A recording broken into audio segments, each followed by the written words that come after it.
સમાચાર જોઈએ વિસ્તારથી। મહારાષ્ટ્રના થાણે જિલ્લાના કલ્યાણ, ડોંબિવલી, અંબરનાથ, ઉલ્લાસનગરમાં ભારે વરસાદ શરૂ થયો છે। પહેલા જ વરસાદમાં નીચાણવાળા વિસ્તારોમાં પૂર જેવી સ્થિતિ જોવા મળી હતી। મોન્સૂનનો વરસાદ શરૂ થતાં જ મહારાષ્ટ્રમાં નીચાણવાળા વિસ્તારમાં મુસીબત શરૂ થઈ ગઈ છે। મહારાષ્ટ્રના થાણે વિસ્તારના કલ્યાણ, ડોંબિવલી, અંબરનાથ, ઉલ્લાસનગરમાં ભારે વરસાદ શરૂ થયો છે। નીચાણવાળા વિસ્તારોમાં પાણી ભરવાના કારણે શહેરીજનોને ભારે મુશ્કેલીનો સામનો કરવો પડી રહ્યો છે। વિડીયોમાં તમે જોઈ શકો છો કે ડોંબિવલી સ્ટેશન વિસ્તારમાં રસ્તાઓ પર ઘૂંટણ સુધી પાણી જમા થઈ ગયું છે। વાહન ચાલકોને પોતાના વાહન ચલાવવામાં પણ મુશ્કેલી પડી રહી છે। ત્યારે કલ્યાણના પીસવાલી ગામમાં અનેક ઘરોમાં પાણી ઘૂસ્યા। ઘૂંટણ સુધીના ઘરોમાં પાણી ઘરની અંદર ઘૂસી ગયા હતા। અનેક કોલોની અને રહેણાંક વિસ્તારમાં પાણી ઘરોમાં ઘૂસી જતા રહેવાસીઓના ઘરના સામાનને વ્યાપક નુકસાન થવા પામ્યું છે। સાથે જ પાણી ભરવાને કારણે હવે મચ્છરોનો અને અન્ય જીવજંતુ ઉત્પન્ન થવાનો ખતરો પણ વધી ગયો છે, જેનાથી રોગચાળો ફાટી નીકળવાની દહેશત પણ ઊભી થઈ છે। વરસાદની શરૂઆતમાં જ ઊભી થયેલી પૂર જેવી સ્થિતિથી અનેક લોકોની મુશ્કેલીમાં વધારો થયો છે। ત્યારે પ્રશાસનની પ્રી મોન્સૂન કામગીરીની પોલ પણ ખુલ્લી પડી ગઈ છે અને તંત્રના તમામ દાવા ખોટા સાબિત કરી દીધા છે। બીજી તરફ મુઝફ્ફરપુરમાં મિણિયારી ટોલ નાકા પર ફરજ બજાવતા બે સુરક્ષા ગાર્ડની ગેરકાયદેસર હથિયારો સાથે ધરપકડ કરવામાં આવી છે। બે ગેરકાયદેસર રાઇફલ અને 10 કારતૂસ પણ આ બંને સુરક્ષા ગાર્ડ પાસેથી મળી આવ્યા છે। મુઝફ્ફરપુર જિલ્લાના મણિયારી પોલીસ સ્ટેશન વિસ્તારમાંથી એક અનોખો કિસ્સો પ્રકાશમાં આવ્યો છે, જ્યાં NH-28 પર સ્થિત મણિયારી ટોલ પ્લાઝા પર ગેરકાયદેસર હથિયારો સાથે બે ગાર્ડની ધરપકડ કરવામાં આવી છે। બંને ગાર્ડ નકલી લાયસન્સ સાથે ગેરકાયદેસર રાઇફલ સાથે ફરજ બજાવતા હતા। તપાસ બાદ પોલીસે બંને ગાર્ડની ધરપકડ કરી હતી અને તેમની રાઇફલ અને 10 કારતૂસ પણ કબજે કર્યા હતા। આ અંગે માહિતી આપતા ડીએસપી વેસ્ટર્ન 2 એસી જ્ઞાનીએ જણાવ્યું કે બાતમી મળી હતી કે મણિયારી ટોલ પ્લાઝામાં બે ગાર્ડ ગેરકાયદેસર હથિયારો સાથે ફરજ બજાવતા હોવાની માહિતી મળતા મણિયારી પોલીસ સ્ટેશનના ઇન્ચાર્જ ઉમાકાંત સિંહ અને તેની ટીમ ઘટના સ્થળે પહોંચી હતી અને તપાસ દરમિયાન બંનેના રાઇફલ લાયસન્સ નકલી હોવાનું જણાયું હતું। બંને બંદૂકધારી ગાર્ડની ઓળખ સુનિલ કુમાર અને મનન યાદવ તરીકે થઈ છે।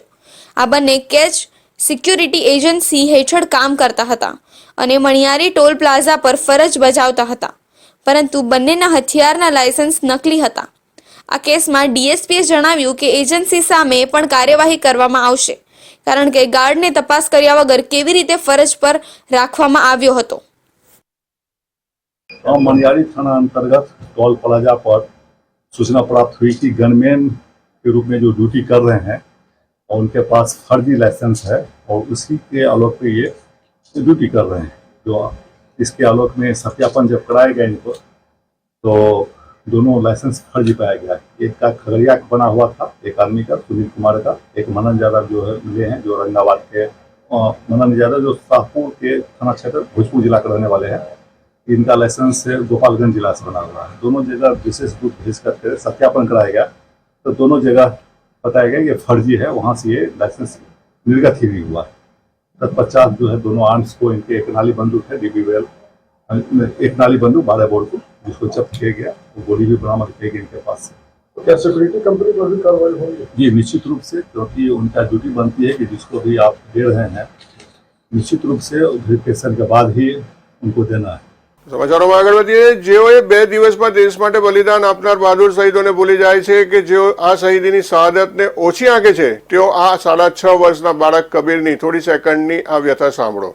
તમને ખ્યાલ આવશે કે શહીદોની છેલ્લી વિદાય ભલે 1 દિવસની હોય, પરંતુ તેમના પરિવારના સભ્યોની આખી જિંદગીમાં દરેક ક્ષણ શહીદી થતી રહે છે। અમુક ક્ષણો એ પ્રેમની શહાદત છે અને અમુક ક્ષણોમાં એ પ્રેમની શહાદત છે। ક્યારેક સપના મરી જાય છે તો ક્યારેક ઈચ્છાઓ મરી જાય છે। 6.5 વર્ષનો કબીર શહીદ કર્નલ મનપ્રીતનો પુત્ર છે। કર્નલ મનપ્રીત 19 રાષ્ટ્રીય રાઇફલ યુનિટના ટાઈગર ઓફ અનંતનાગ કમાન્ડિંગ ઓફિસરથી સન્માનિત છે। 13 સપ્ટેમ્બર 2023ના રોજ જમ્મુ અને કાશ્મીરના અનંતનાગના ગડુલ ગામમાં આતંકવાદીઓ વિરુદ્ધ સુરક્ષા ઓપરેશન દરમિયાન શહીદ થયા હતા, પરંતુ નાનો કબીર જાણતો નથી કે તેના પિતા એકવાર પ્રવાસ પર છે, જેમાં પાછા ફરવાનો અને તેના પ્રિયજનો પાસે પાછા આવવાનો કોઈ રસ્તો નથી। કર્નલ મનપ્રીતની શહાદતને લગભગ 9 મહિના વીતી ગયા છે, પરંતુ નાનો કબીર હજી પણ તેના મોબાઈલ પર તેના પિતાને દરરોજ એક વોઇસ મેસેજ મોકલે છે, જેમાં કબીર કહે છે, પાપા એકવાર ઘરે આવો અને પછી મિશન પર જાઓ. એ હકીકતથી અજાણ છે કે તેના આ સંદેશાઓ પણ હવે તેના બહાદુર પિતાની જેમ જ જવાનો રસ્તો જ જાણે છે અને પાછા ફરવાનો નથી. કબીર ઉપરાંત શહીદ કર્નલ મનપ્રીતને એક નાની પુત્રી બાની કૌર પણ છે. 19મી જૂને વાણી 3 વર્ષની થઈ જશે.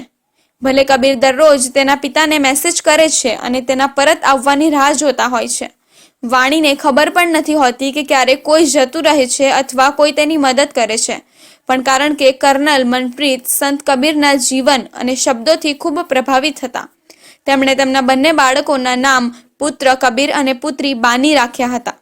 મનપ્રીતે વર્ષ 2004માં IMA SSB પાસ કર્યું હતું. વર્ષ 2005માં કમિશન થયેલા. તેઓ યુનિટ શીખ L112માં લેફ્ટનન્ટ ઓફિસર તરીકે જોડાયા. વર્ષ 2018માં તેમની પસંદગી UN પીસ મિશનમાં કરવામાં આવી હતી. વર્ષ 2019માં સેકન્ડ ઇન કમાન્ડ બન્યો. આ પછી વર્ષ 2021માં તેઓ 19 RRમાં કમાન્ડિંગ ઓફિસર બન્યા. જો કે તેમને અંદમાન જવાનો વિકલ્પ હતો, પરંતુ તેમની દેશભક્તિને કારણે તેમણે 19 RRમાં તેમની સેવા ચાલુ રાખવાનો નિર્ણય કર્યો. સેકન્ડ ઇન કમાન્ડ તરીકે ફરજ બજાવતા તેમણે વીરતા સેના મેડલ પણ મેળવ્યો હતો. કર્નલ મનપ્રીત 2018થી શહીદી સુધી ક્ષેત્ર સેવામાં હતા. એક મહાન બહાદુર સૈનિક જ નહીં, પરંતુ કર્નલ મનપ્રીત પણ સ્થાનિક લોકોમાં પ્રિય બની ગયા. તેમણે યુવાનો માટે ખૂબ જ મહત્વપૂર્ણ કામ પણ કર્યું હતું. ઘાટીમાં પહેલીવાર મહિલા ક્રિકેટ ટુર્નામેન્ટનું આયોજન કરવામાં આવ્યું, જે પોતાનામાં એક મોટો પડકાર હતો. કર્નલ મનપ્રીતની પત્ની જગમીત કૌર પંચુકલાના મોરનીની એક સરકારી શાળામાં શિક્ષિકા છે. જગમીત કૌર કહે છે કે જ્યારે પણ કર્નલ મનપ્રીતને રજાઓ દરમિયાન તેની પત્નીની શાળામાં જવાનો મોકો મળતો, ત્યારે તે શાળાના વિદ્યાર્થીઓમાં દેશભક્તિની ભાવના જગાવવાની પ્રેરણા આપવાનો પ્રયત્ન કરતો. કર્નલ મનપ્રીત સિંહના દાદા શીતલસિંહ, પિતા સ્વ લક્ષ્મીરસિંહ અને કાકા રણજીતસિંહ પણ ભારતીય સેનામાં હતા. શહીદ કર્નલ મનપ્રીતનો પરિવાર મૂળ મોહાલી પંજાબના ભદોજિયા ગામનો છે. શહીદી વખતે કર્નલ મનપ્રીતની ઉંમર 41 વર્ષની હતી. જો કે જ્યારે કબીર મોટો થયો ત્યારે તે તેના પિતાની શહાદતની વાર્તા સમજી શક્યો હતો, પરંતુ હાલમાં તેના પિતાને યાદ કરીને અને તેમની રાહ જોતા તેમની નિર્દોષતા વિશ્વને એ જ સંદેશ આપી રહી છે કે બહાદુર સૈનિકોની શહાદત કોઈ માટે નથી એક દિવસ, પરંતુ તેમના પરિવારો માટે આ શહીદી દરરોજ અને દરેક ક્ષણે થાય છે. અત્યારે જો કબીરની માતા પાસે નાના કબીરના નિર્દોષ પ્રશ્નોના કોઈ માન્ય જવાબો હોય તો તે માત્ર એટલું જ છે કે કબીર બેટા, જલ્દી મોટો થઈ જા, કારણ કે કેટલાક પ્રશ્નોના જવાબ ફક્ત સમય સાથે હોય છે, જીભથી નહીં.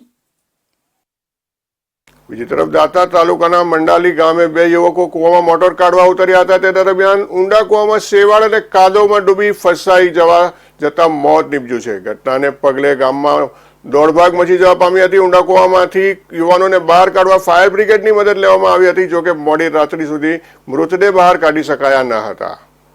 દાંતા તાલુકાના સનાલી નજીક આવેલા મંડાલી ગામે ઊંડા કૂવામાં 2 યુવકો બુધવારે બપોરે મોટર કાઢવા ઉતર્યા હતા. દરમિયાન એકાએક બંને યુવકો મોટર કાઢવાની કવાયતમાં કૂવાની શેવાળ અને કાદવમાં ફસાઈ જતા મોતને ભેટ્યા હતા.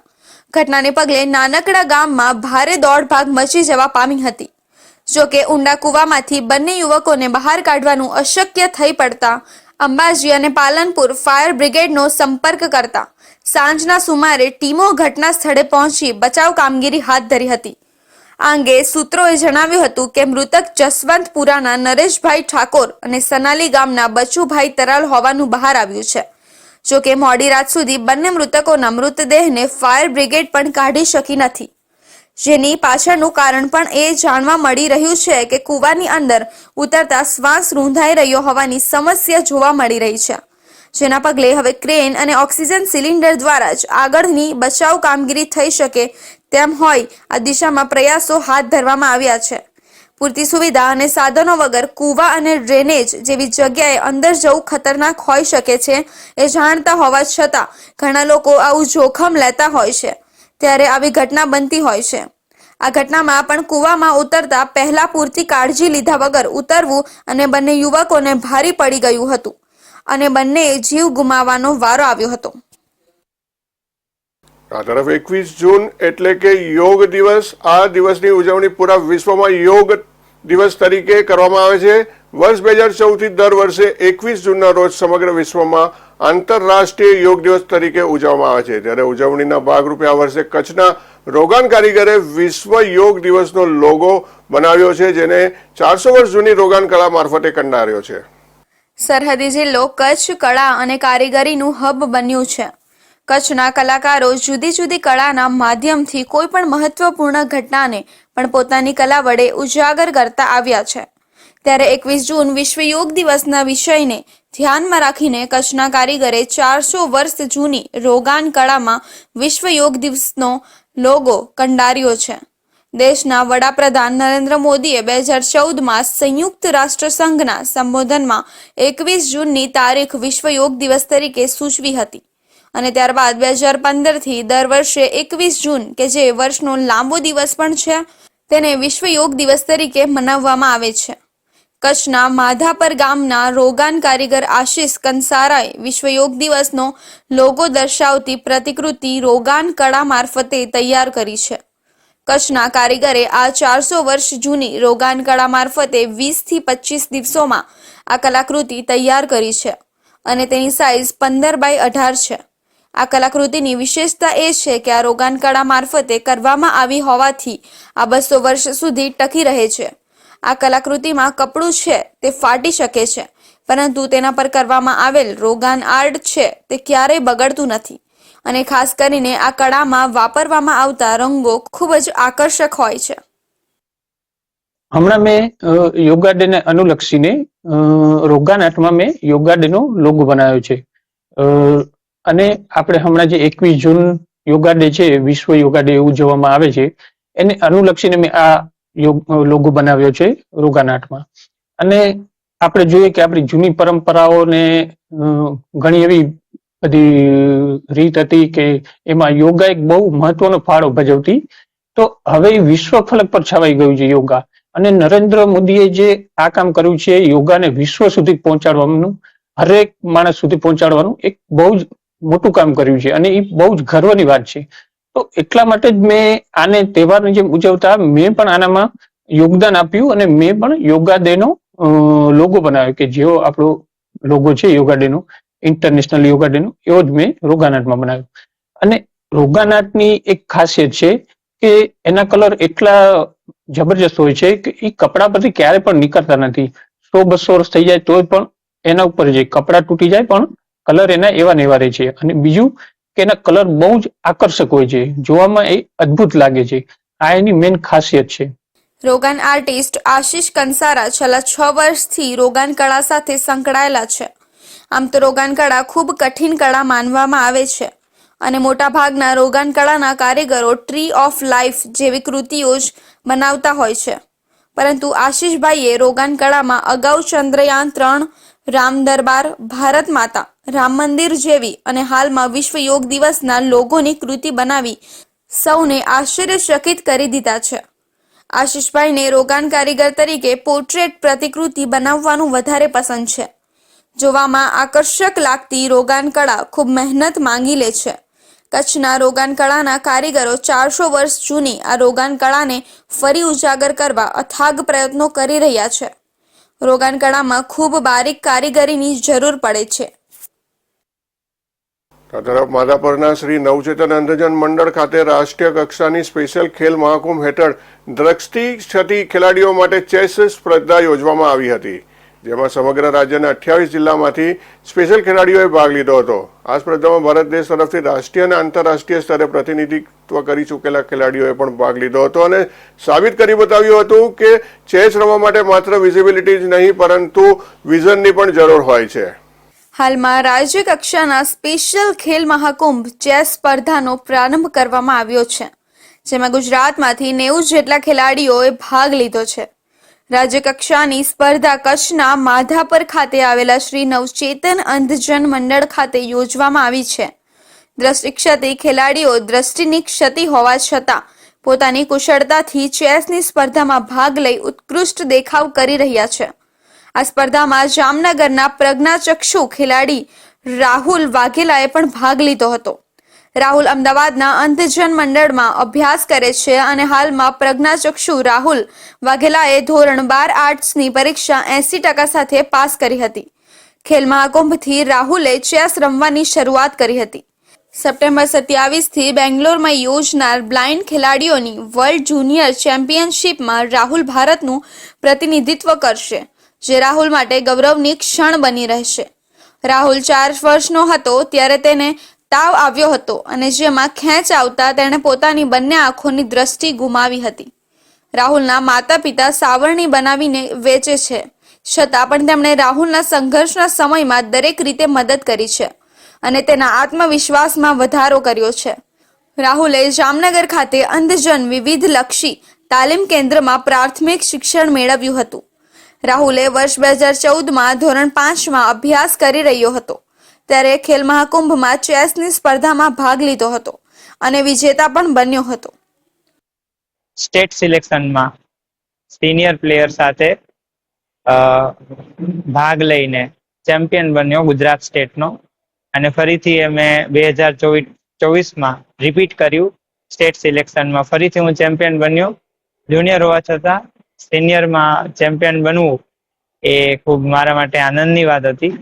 અને 2024માં જાન્યુઆરી મહિનામાં નેશનલ જુનિયર ચેમ્પિયનશિપ રમાઈ હતી, જેમાં મારો 4th રેન્ક આવ્યો હતો. અને એના બેઝ ઉપર હું 2024માં રમાવા જઈ રહેલી વર્લ્ડ જુનિયર ચેમ્પિયનશિપમાં ભારતનું પ્રતિનિધિત્વ કરવા જઈ રહ્યો છું. એ મારા માટે ખૂબ ખૂબ ખુશીની વાત છે. અત્યારે એટલે આજથી તારીખ 11 થી 16 જૂન દરમિયાન માધાપર ખાતે દિવ્યાંગ વીઆઈ એટલે દ્રષ્ટિ દિવ્યાંગ ખેલાડીઓ માટેની જુદી જુદી સ્પર્ધાઓનું આયોજન છે, જેમાં આજે 11 અને 12 તારીખે ચેસ ટુર્નામેન્ટ અને 13, 14, 15 ક્રિકેટ અને 16 એથ્લેટિક્સની સ્પર્ધાઓનું આયોજન કર્યું છે. ચેસની વાત કરીએ તો ચેસના 28 જિલ્લાઓમાં જે જિલ્લા કક્ષાએ પ્રથમ અને દ્વિતીય ખેલાડીઓ વિજેતા બન્યા હોય તેવા ખેલાડીઓ અહીંયા પ્રતિનિધિત્વ કરે છે એમના જિલ્લાનું. અને 2 દિવસ રાઉન્ડ રોબિન લીગની રીતે એ લોકો અહીંથી રમી અને પ્રથમ, દ્વિતીય અને તૃતીય ઇનામ પ્રાપ્ત કરશે રાજ્ય કક્ષાએ. શ્રી નવચેતન અંધજન મંડળના મંત્રી હિમાંશુભાઈ સોમપુરાએ જણાવ્યું હતું કે દ્રષ્ટિહીન ખેલાડીઓએ કે જેમને જિલ્લામાં પ્રથમ ક્રમાંક મેળવ્યો છે તેવા ખેલાડીઓની રાજ્ય કક્ષાની સ્પર્ધાનો પ્રારંભ કરવામાં આવ્યો છે, જેમાં 28 જિલ્લામાંથી 90 જેટલા ખેલાડીઓએ ભાગ લીધો છે અને સ્પેશિયલ મહાકુંભ શરૂ કરવામાં આવ્યો છે. ખેલાડીઓ પોતાનો ઉત્કૃષ્ટ દેખાવ કરીને રાજ્ય કક્ષાએ પ્રથમ, દ્વિતીય અને તૃતીય ક્રમાંક પ્રાપ્ત કરીને ઇનામો મેળવશે. બીજી તરફ સચિન વિસ્તારમાં આવેલ શાળાની આસપાસના ફાસ્ટફૂડની અને નાસ્તા તેમજ ચાની દુકાનો તથા લારીઓ પર સુરત મહાનગરપાલિકા સચિન પોલીસ વિભાગ દ્વારા સરપ્રાઇઝ ચેકિંગની કામગીરી હાથ ધરવામાં આવી હતી. શાળા તેમજ કોલેજના વિદ્યાર્થીઓ બહારી ફૂડ ખાવાના શોખીન હોય છે, જેથી તે શાળાની આસપાસ કે કોલેજની આસપાસ રસ્તા પર આવેલ લારી કે સ્ટોલ પરનું ફૂડ ખાવાનું પસંદ કરે છે, જેથી રોજ દરરોજ શાળા તેમજ કોલેજની આસપાસના નાસ્તાની લારીઓ તેમજ ફાસ્ટ ફૂડની લારીઓ પર ભેળસેળ થતા મિલાવટ કરેલું સામગ્રીઓનો ઉપયોગ કરવામાં આવી રહ્યું છે, તેથી વિદ્યાર્થીઓના તથા આમ જનતાના સ્વાસ્થ્યને ખરાબ થઈ રહ્યું છે. તેમજ દિવસો સુધી વાપરેલો ગંદુ તેલ તેમજ ગંદકીમાં બનેલ વાનગીઓ ખાવાની ચીજ વસ્તુઓ બનાવવામાં આવી રહી છે, જે વિદ્યાર્થીઓ અને આમ લોકોના સ્વાસ્થ્ય માટે હાનિકારક છે. જે બાબતને ધ્યાનમાં રાખીને સુરત શહેર પોલીસના ડીસીપી ઝોન 6 રાજેશ પરમાર અને સચિન પોલીસના પીઆઈ અને પોલીસના કર્મચારીઓ તેમજ સુરત મહાનગરપાલિકા દ્વારા સચિન વિસ્તારમાં આવેલ એલડી હાઈસ્કૂલની સામે અને આસપાસ તેમજ રસ્તા પર વેચાતા ફાસ્ટ ફૂડના વેચાણ કરતી લારીઓ, દુકાનો અને સ્ટોલ પર ફૂડ એન્ડ ડ્રગની તપાસની કામગીરી હાથ ધરવામાં આવી હતી અને દુકાન ચાલક પાસે ફૂડ લાયસન્સની તપાસ તેમજ ફૂડની ગુણવત્તા ચકાસવા માટે ફૂડના સેમ્પલ લેવામાં આવ્યા હતા તથા સ્વચ્છતા અને સાફ સફાઈની પણ ચકાસણી કરી હતી. આજ રોજ સુરત શહેર પોલીસ કમિશનર સાહેબની સૂચનાથી અને સુરત મહાનગરપાલિકાના સહયોગથી સ્કૂલ અને કોલેજોની બાજુના જે ઇટરીઝ છે, ફૂડ કોર્નર છે, તેનું ચેકિંગ હાથ ધરવામાં આવ્યું. અત્યારે ટોટલ સુરતમાં 130 જગ્યાએ આ ચેકિંગ હાથ ધરવામાં આવ્યું. 13 ટીમો એસીપી ડીસીપીના આગેવાની હેઠળ ટોટલ 450નો સ્ટાફની સાથે અત્યારે ચેકિંગ ચાલી રહ્યું છે. અત્યારે અમે પોતે ઝોન 6માં અત્યારે 10 ઇટરીઝ છે એની ચેકિંગ કર્યું છે, એના ફૂડ સેમ્પલ કલેક્ટ કર્યા છે. એમાં કંઈ પણ મિલાવટ કે કંઈ ધ્યાને આવશે તો એના વિરુદ્ધ કાયદા અનુસાર કાર્યવાહી કરવામાં આવશે. અત્યારે અમારી સાથે 25નો પોલીસ સ્ટાફ, અમે પોતે ડીસીપી, અમારી સાથે પીઆઈ શ્રી વાઘેલા, પીએસઆઈ શ્રી પરમારની સાથે ટોટલ 27 માણસોની ટીમ સાથે અમે અત્યારે કાર્યવાહી ધરી રહ્યા છે. આ કાર્યવાહી અત્યારે અમે આખો જ્યાં સુધી આ અમારો ટાર્ગેટ છે એટલા કરીશું અને આ પછી પણ અવારનવાર મહાનગરપાલિકાના સહયોગથી અમે દરેક જગ્યાઓ ચેક કરવાનું અમારું લક્ષ્યાંક છે. હાલ ટોટલ અત્યારે અમારે 10 દુકાનોમાં સેમ્પલિંગ કરવામાં આવ્યું છે અને અત્યારે કામગીરી હજુ ચાલુ છે. દુકાન ચાલક ફૂડની બનાવટમાં ઉપયોગ કરાતી સામગ્રી ખરાબ કે વિદ્યાર્થીઓના સ્વાસ્થ્ય માટે હાનિકારક છે તેની તપાસ કરવામાં આવી હતી. તેમજ ફૂડ સ્ટોલ ધારકો પાસેથી લીધેલ ફૂડ સેમ્પલ લેબોરેટરીમાં મોકલવામાં આવશે. જો સેમ્પલ ફેલ થયા તો ફૂડ સ્ટોલ ધારક સામે કાયદાકીય કાર્યવાહી કરવામાં આવશે. તેમજ ડીસીપી રાજેશ પરમાર દ્વારા વિદ્યાર્થીઓને બહારનું ફાસ્ટ ફૂડ તેમજ બહારી ચીજ વસ્તુઓ ન ખાવી તેવી સમજણ અને સૂચન આપવામાં આવ્યું હતું. જામનગરના પુષ્કર સોસાયટીમાં રહેતા જસ્મીનભાઈ દ્વારા બાલાજી કંપનીનું કંચકેસ નામનું વેફરનું ગઈકાલે ખરીદી કર્યું હતું. તેને ખોલતા તેમાંથી મૃત દેડકો નીકળ્યો હતો. આ અંગે ફ્રૂટ શાખાને ફરિયાદ કરવામાં આવતા અધિકારીઓ દ્વારા વેફરના નમૂના લેવાયા છે અને તેને પુષ્ટિકરણ માટે લેબોરેટરીમાં મોકલાયા છે. ખાણીપીણીની કેટલીક ચીજ વસ્તુઓ છેલ્લા કેટલાક સમયથી લોકોમાં આવેલ જાગૃતિને કારણે સામે એટલા માટે આવે છે કે કોઈ પણ ખાણીપીણીની વસ્તુઓમાંથી નીકળતી જીવાતો, વાસી ખોરાક કે બીજા કોઈ કારણોસર આવી ખાદ્ય ચીજો ચર્ચાઓમાં રહે છે.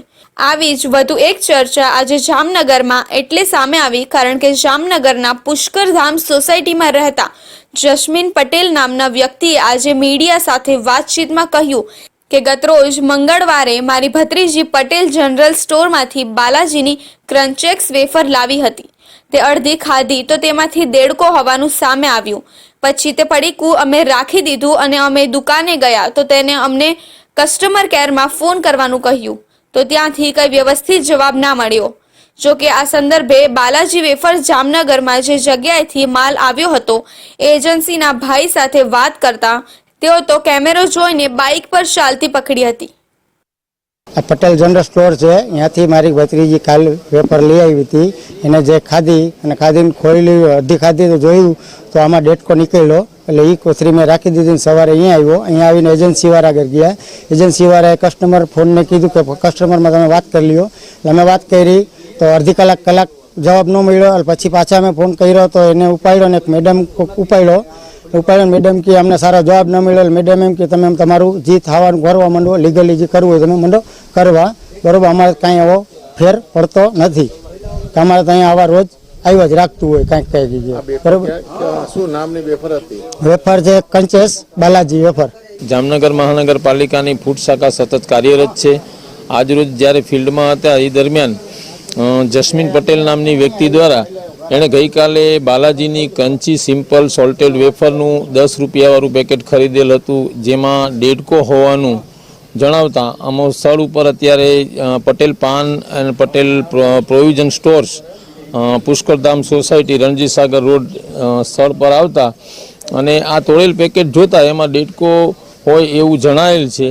અને આ માટે અમે એજન્સીવાળા ભાઈને પણ બોલાવ્યા છે અને હવે પછીથી અમે આ એજન્સીમાં જઈને આ જ વેફરના એ જ બેચ નંબરના નમૂના લેવાની કાર્યવાહી કરીશું. તેમજ જે કાંઈ કાયદાકીય આગળ થતું છે એ બધી કાર્યવાહી કરીશું.